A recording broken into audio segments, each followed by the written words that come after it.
iGas Official, mantap.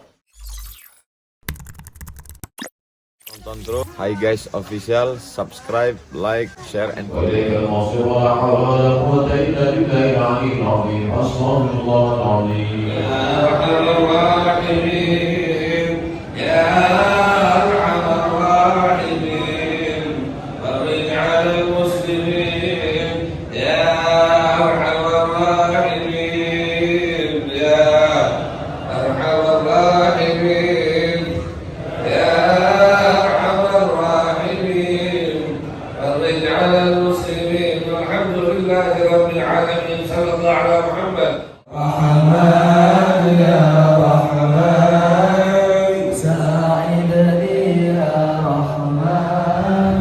اشرح صدري قرآن املأ قلبي قرآن واصلح حياتي قرآن رحمن رحمن ساعدني يا رحمن اشرح صدري قرآن املأ قلبي قرآن واصلح حياتي قرآن رحمن يا رحمن ساعدني يا رحمن اشرح صدري قرآن املأ قلبي قرآن واصلح حياتي قرآن. Banyak omongan tuh sih. Begitu saling galau, kaget galau, istimewa sih pokoknya. Baik Bapak Ibu yang kami hormati, terimalah salam hormat dari kami. Assalamualaikum warahmatullahi wabarakatuh. Alhamdulillah Rabbil Alamin. Puji syukur kita panjatkan kehadiran Tuhan Yang Maha Esa, Allah Subhanahu wa Ta'ala, karena berkat rahmat serta karunia-Nya. Alhamdulillah subuh hari ini di tanggal 23 Ramadan 1443 Hijriah, ada yang 23, ada yang 22, ada yang 10 baru. Begitu aku kalau 10, ya baru mulai ya begitu 10 kalau ini. Assalamualaikum warahmatullahi wabarakatuh. Apa kabar semua jemaah gabus sehat? Alhamdulillahirabbil alamin. Allahumma shalli ala sayyidina Muhammad wa ala ali sayyidina Muhammad. Yang sama-sama kita hormati, sunnah dimulai dari sebelah kanan paling ujung Pak Syahrial. Sah artinya raja, rial artinya duit. Syahrial raja duit. Mudah-mudahan melimpah rezeki. Di sebelahnya Sayyidi Al-Habib Mahdi bin Syihab. Sebelah beliau Ustadz King. Ustadz King itu raja dari segala raja. Di sebelah beliau senior saya di Mesir, Al-Azhar Al-Mukarram, Ustadz Irawan Taqwa. Di sebelahnya lagi Bapak anggota DPRD Provinsi Sumatera Selatan, Bapak siapa Pak? Terima salam. Sebelah kiri saya pula guru kita semua Al-Mukarram Ustadz Kemal. Ditulis jubah sebelah kiri Kemal, artinya Ustadz Kemas Ali. Di sebelah beliau adalah Ustadz Solhas Solihin Hasibuan.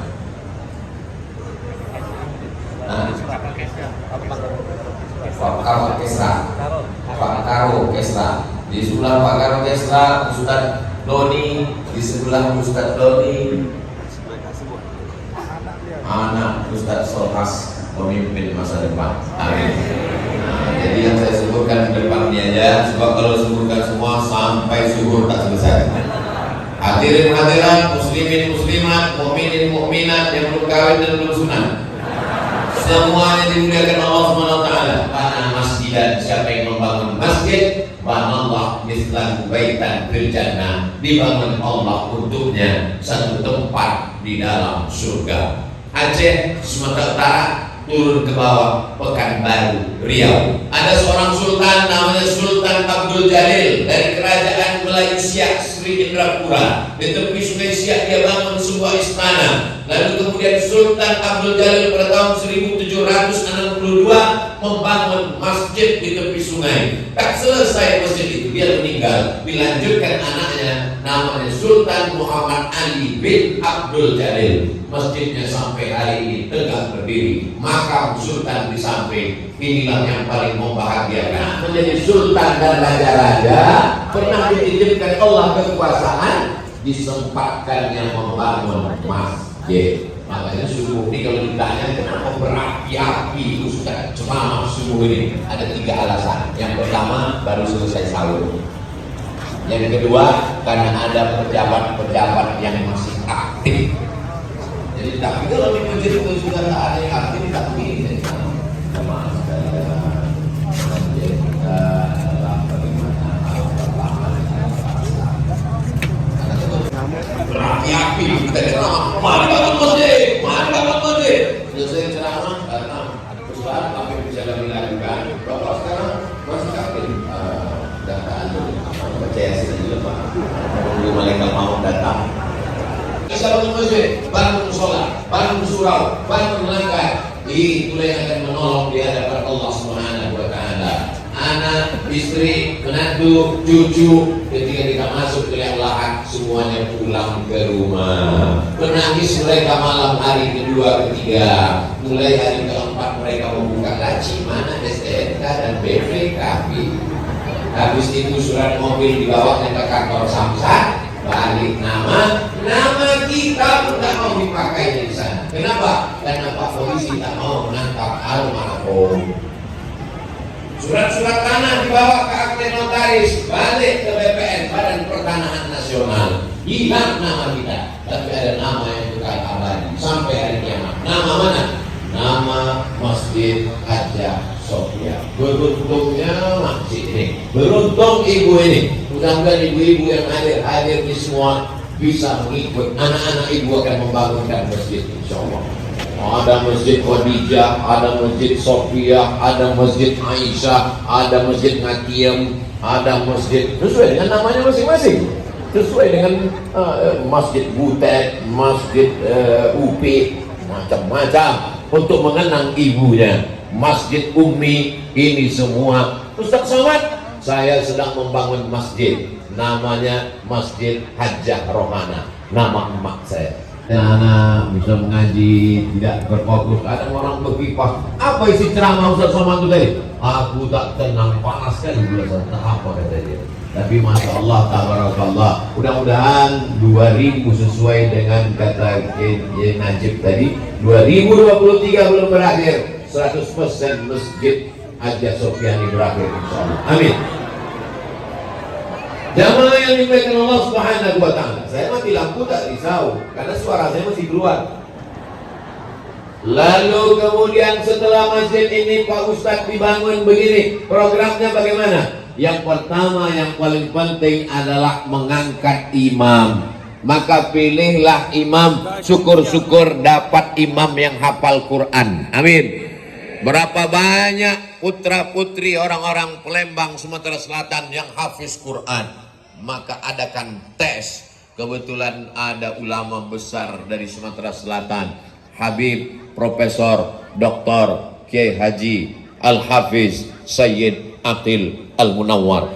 Seluruh hafiz-hafiz di Indonesia ini beliau yang mengetesnya sebelum berangkat ke musabaqah tilawatil Quran.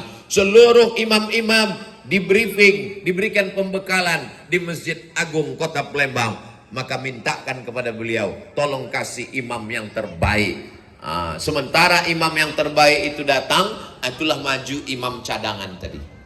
Yang maju itu tadi saya. Itu namanya imam naturalisasi.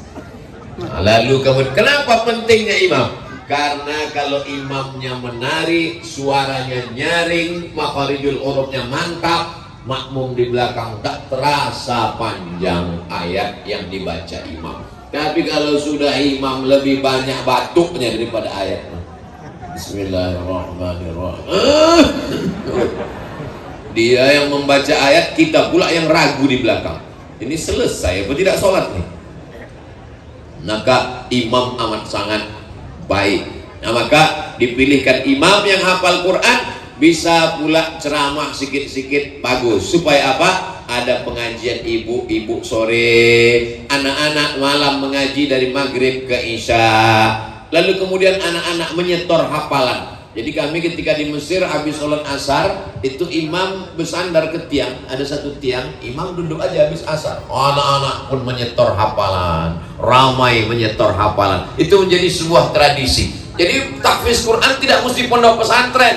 Tempat kita terlalu formal. Kalau tahfiz Quran di pondok pesantren, maka kita buat tradisi ini, kita lanjutkan. Jadi begitu habis selesai sholat, imam di tiang, di dinding, maka anak-anak menyetorkan hafalan. Habis sholat subuh hafal satu lembar, satu halaman, dia pun setorkan. Bismillahirrahmanirrahim. Innallaha la yastahi an yadriba mathalan ma ba'udatan fama fawqaha fa ammal ladzina amanu faya'lamuna annahu al-haqqu min rabbihim wa ammal ladzina kafaru fayaquluna madza aradallahu bihadza mathala yudillu bihi katsiran wa yahdi bihi katsira wa ma yudillu bihi illa al-fasiqin. Itu terlalu kencang itu salah ayatnya itu. Nah, ini amat sangat baik.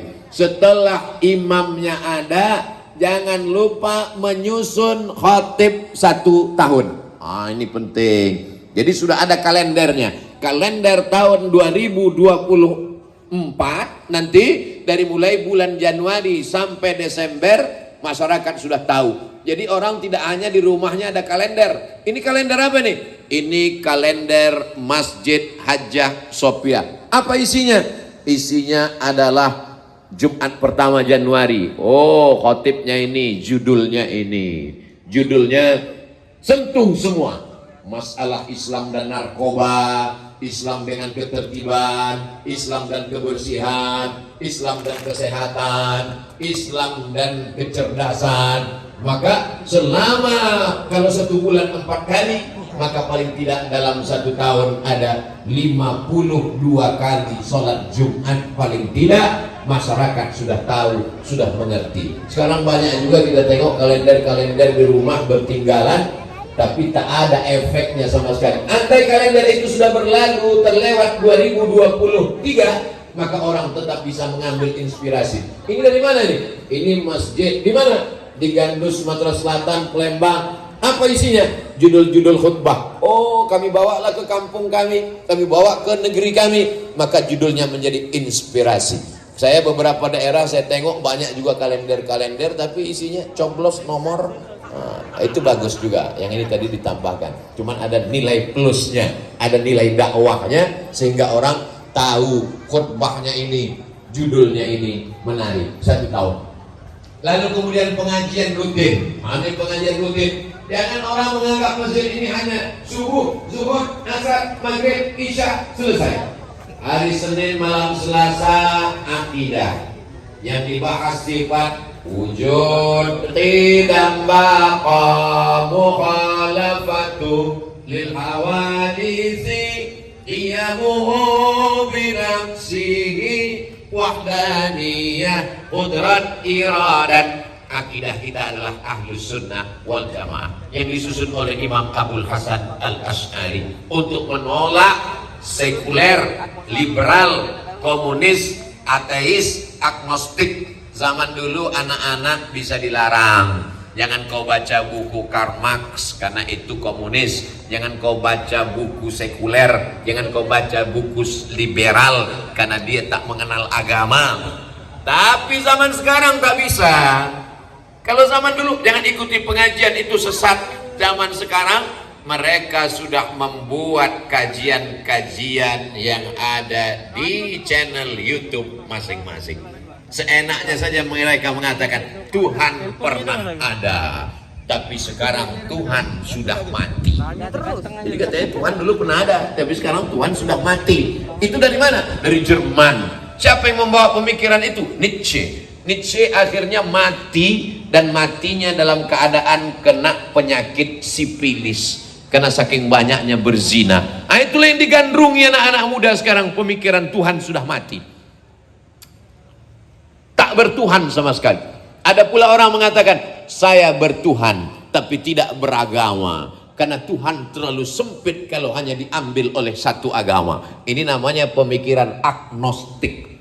Ada pula yang ateis, A tidak, T Tuhan, isme keyakinan. Ateisme, keyakinan yang mengatakan tak ada Tuhan sama sekali. Dengan satu kata, maka terbantahlah mereka. Orang yang mengatakan bahwa Tuhan pernah ada, tapi kemudian Tuhan mati, maka dengan satu kata dari sifat 20 terbantah. Mana dia? Wujud, tidam, baka. Baka artinya kekal, tak mati. Maka semua yang mati berarti bukan Tuhan. Kalau mati bukan Tuhan. Karena Allah Subhanahu wa ta'ala kita katakan setiap pagi, Allahu la ilaha illa huwal hayyu. Abdul Somad hidup tapi mungkin mati. Sedangkan Allah Al-Hayyu, maha hidup dan tidak akan mati. Dia menghidupkan dan mematikan. La ilaha illa wahdahu la syarikalah, lahul mulku wa lahul hamdu yuhyi wa yumit wa huwa ala kulli syai'in qadir. Tapi unik di Sumatera Selatan ini, masjid punya rumah sakit. Apa manfaatnya kalau masjid kita bermimpi masa akan datang ada rumah sakit Haja Sophia? Amin. Apa manfaatnya kalau masjid ada rumah sakitnya? Di sana ada klinik bersalin, ada ibu hamil yang stres mau melahirkan, didengarnya suara assalatu wassalamu alaik, alaika ya aman. Tenang hatinya. Suaminya jalan dari sana kemari dan anak tak juga lahir-lahir. Akhirnya terdengar suara Aina al-falah. Diambilnya wudhu, datang dia ke masjid, dia bertenang. Allahu Akbar. Pas salam ke kanan, anak pun lahir. Kasih nama anak Salam. Ketenangan. Jadi apa? Tidak ada yang dapat menenangkan hati kecuali masjid. Hi guys official.